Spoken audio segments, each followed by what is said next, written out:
Welcome to Point of View. This is the Skoda Octavia RS 245, the fastest Octavia ever made. You can spot the difference between the run-of-the-mill taxi Octavias with the 1-liter petrol engine, with the virtue of its big wheels, flash paint job, well, at least in this grey paint job, sportier bumpers, some RS badges along the car, and basically that's it. It's just a regular Octavia that goes like hell. This is of course the facelifted third generation, so it means it has some minor upgrades. New full LED headlights, new LED fog lights, tail lights are full LED as well now. I think the pre-facelift looked better. I'm not sure why they decided to go with this new 2 headlight design. I mean, it's not bad looking, but it's just weird. So let's step inside. This car has keyless entry, so you don't have to put the key anywhere. This is the start-stop button right here. Foot on the brake. And it fires right up. The 245 is roughly 3,000 euros more expensive than the standard petrol Octavia, but I think it's worth it. And to prove my point, I really need to get going. So let's put it in, sport.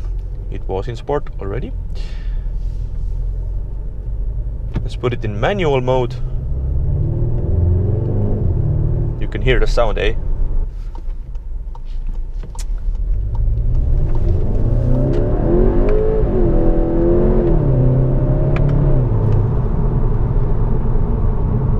This car has the same electronic front differential that can be found in the Golf GTI and in the Cupra.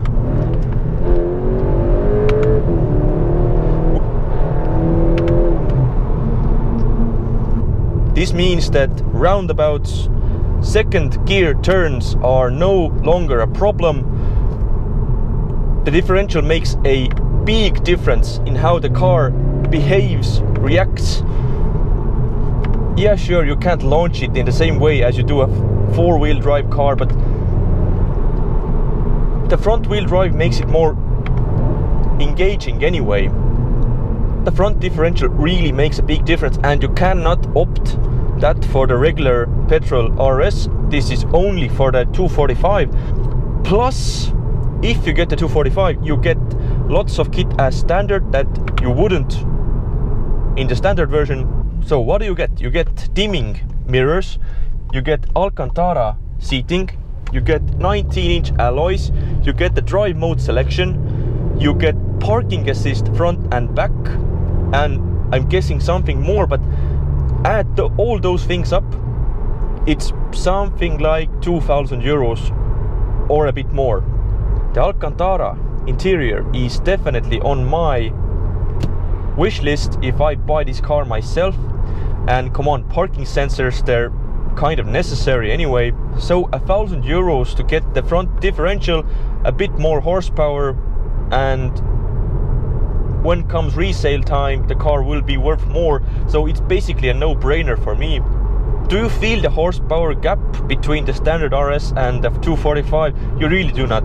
Between those cars there are 11 kilowatts of difference, and that's just not enough to make a big impression. 0 to 60 in this car is 6.6 seconds, 370 Newton meters of torque. It's 0.1 seconds faster to 0 to 100 kilometers an hour, and it has 20 more Newton meters of torque than the regular RS. You can't tell the difference, really you cannot.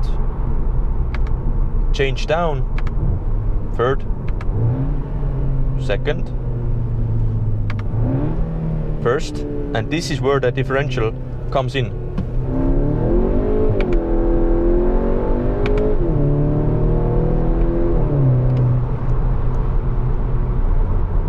First and second gears are really troublesome in the powerful front wheel drive cars. You need the diff, you really do need the diff. Talking about the interior, well, this is like any other Octavia really, except that it's sportier and nicer and feels more luxurious inside. I've done long journeys in the RS before because I had the pre-facelift generation petrol version for like 2-3 months. Perfect seats for long drives, really. There is plenty of room inside. You really do have to search for bad materials. I mean, soft touch here and soft touch here. Leather feels... Don't call me right now. Leather on the steering wheel feels exceptionally nice.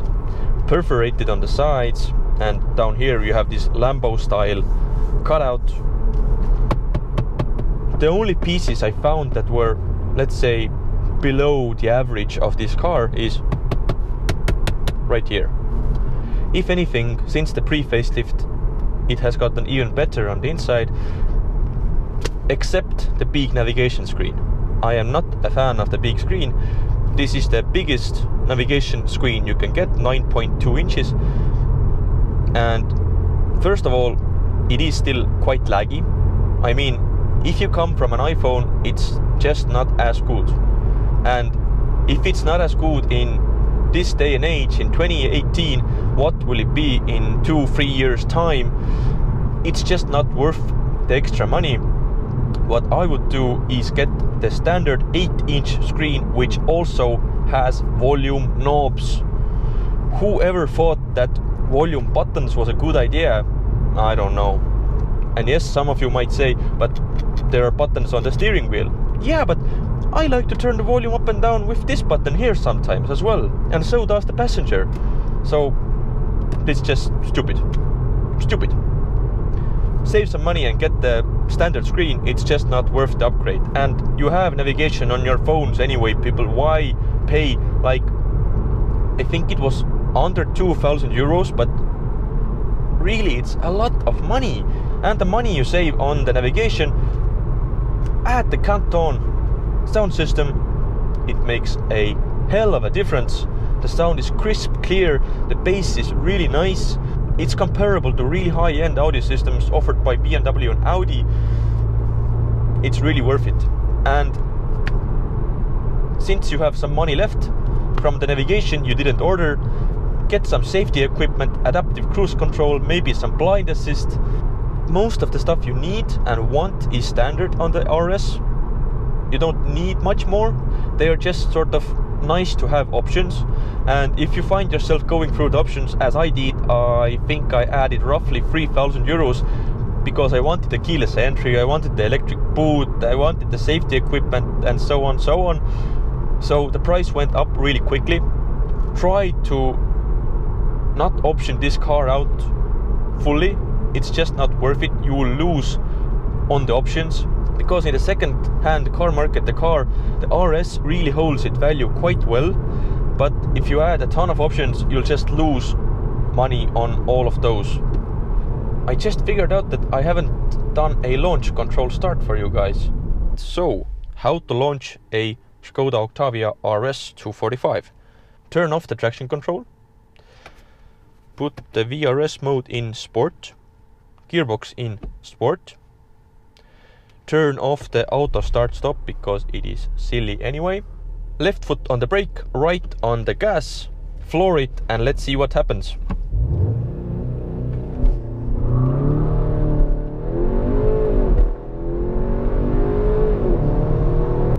Let's put it out there. The sound on the inside doesn't feel fake. And it's actually a good thing because the sound on the outside, it's just bleh.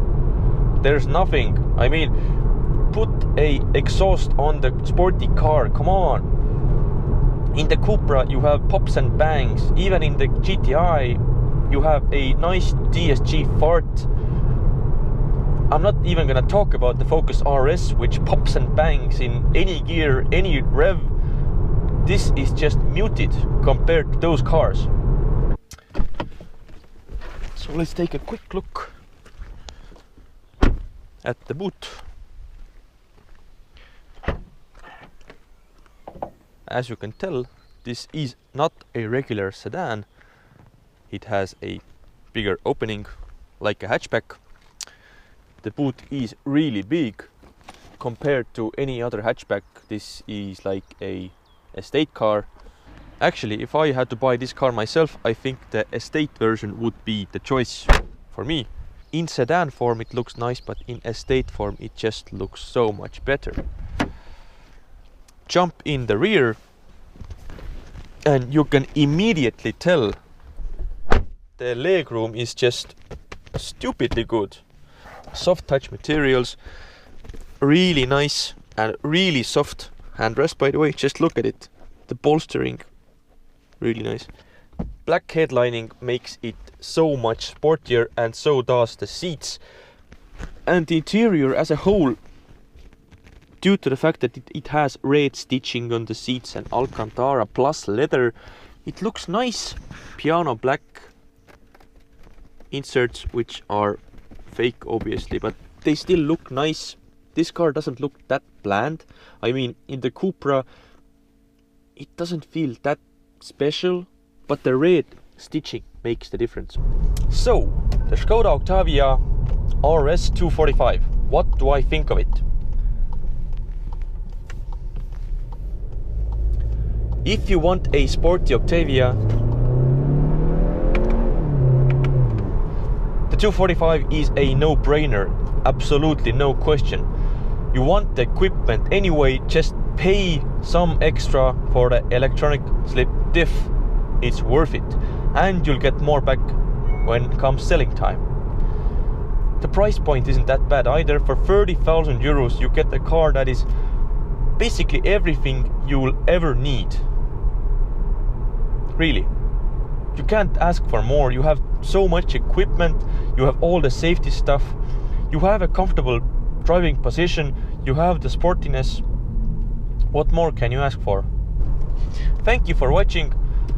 There will be new videos coming soon, and yeah, see you again guys, bye.